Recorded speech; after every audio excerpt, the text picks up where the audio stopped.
here we are in the VR police stop simulation. So we have a series of pedestrians. We can set them up doing all kinds of different behaviors depending on the way the trainer wants to run the simulation.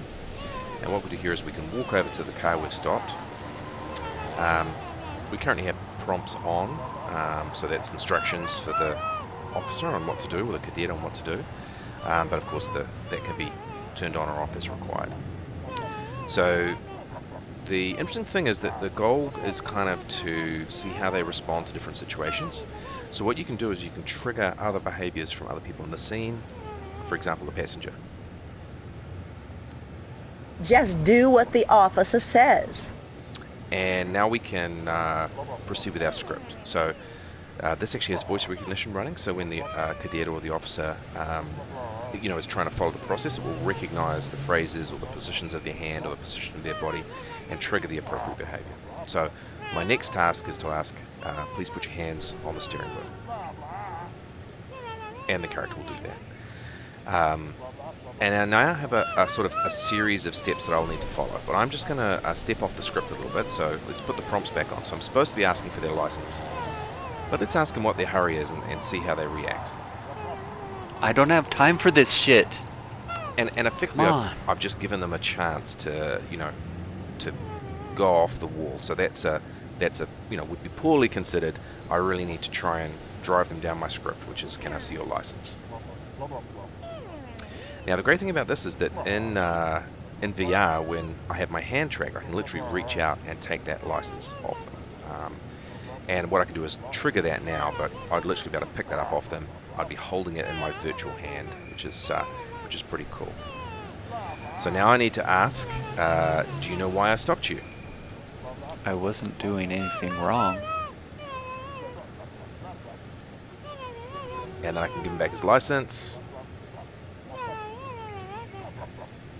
And now I can tell him he's free to go. So,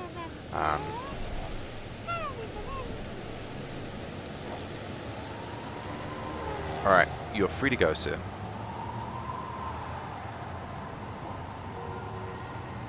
And then the great thing is you can reset that scenario and try it with a whole range of different variations. So you can configure different scenarios. So here, for example, is a totally different scenario. It's just streaming in the textures.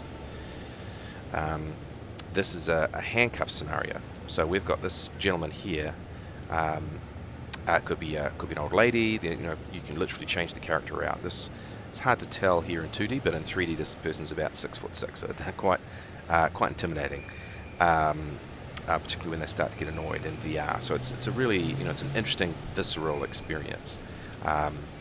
So the person the trainer running the simulation, depending on the dialogue and the way the person interacts, they can trigger behaviors like flee. So if the person doesn't stand close enough, if the officer or the cadet doesn't stand close enough when they try and proceed with the handcuff scenario, literally the guy's going to run away and they're not going to make their arrest. If we reset the scenario and we go through the discussion. Yeah? What do you want?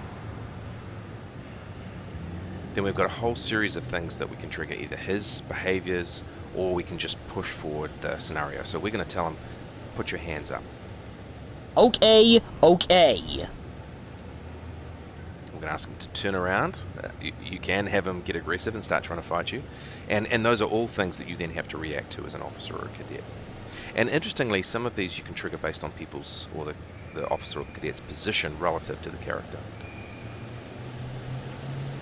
You have to kneel down. And you can see, by the way, all of the steps are up here. And then this is the positioning cage. So literally, we can get in there and trigger that cage. By Am I going to jail?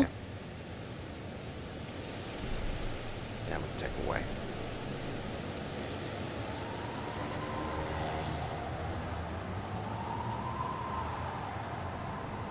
And walk them over to the car. Yeah, so it gives you a bit of a concept. Cheers.